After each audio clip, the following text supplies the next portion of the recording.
Michael Ferguson. Michael Ferguson, give him a round of applause, of course, before we get to the program. How are you, mate? Yeah, really good. Good. Welcome to London. It's so good to be here. Yeah. That gorge is not 14, not a 4-hour drive. It's 10 minutes out of town.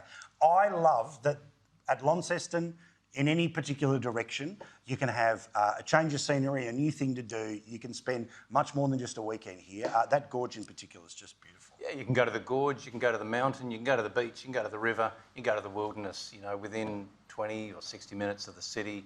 You've got a lot of choice. We're spoiled here in northern Tassie and we're glad you're here. Oh, thank you. So give us an idea. When you're in the heart of government and you're trying to fight for this area, what are the sorts of things that this area wants of state government?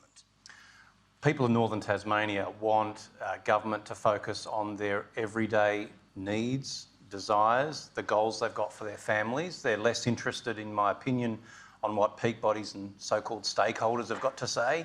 You know what I'm talking about? Yeah. And government, does need to listen to stakeholders and peak bodies, but they've got to listen to the people of the community and focus on them. Often they don't have a voice. Often they're not loud voices. And it does fall to the politicians to use wise judgment, be careful who we're listening to.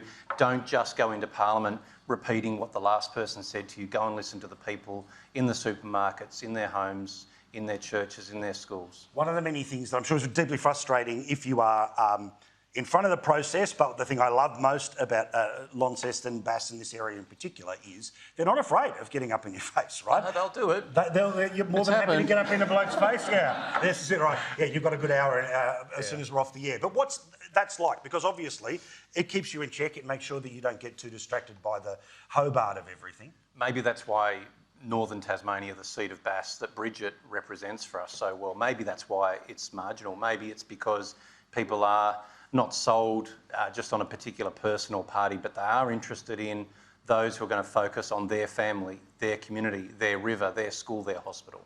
So in terms of all of those competing interests, again, the sense of Tasmania from outside of Tasmania is that there are often sort of these tectonic plates that at times are not necessarily pushing in the right direction. How do you manage those tectonic plates? Great question. Well, pick an example like forestry. Like forestry's been cast over time and time again, and it's always been, well, frequently been the case that a state like Tasmania that actually does forestry really well, whether it's native sustainable forest practices or plantation and getting into some new industries and new and clever products, it doesn't necessarily follow that just what's good for our community and our state is something that will find its way into a mainstream Labor Party policy. Yeah. Because there are mainland capital teal seats and voters to appeal to Greens and Labor left. And so they can sway the major party, in particular on the left of politics. And yet our people are the ones who have to pay the price. It's happening now on salmon. We've got to watch that like a hawk.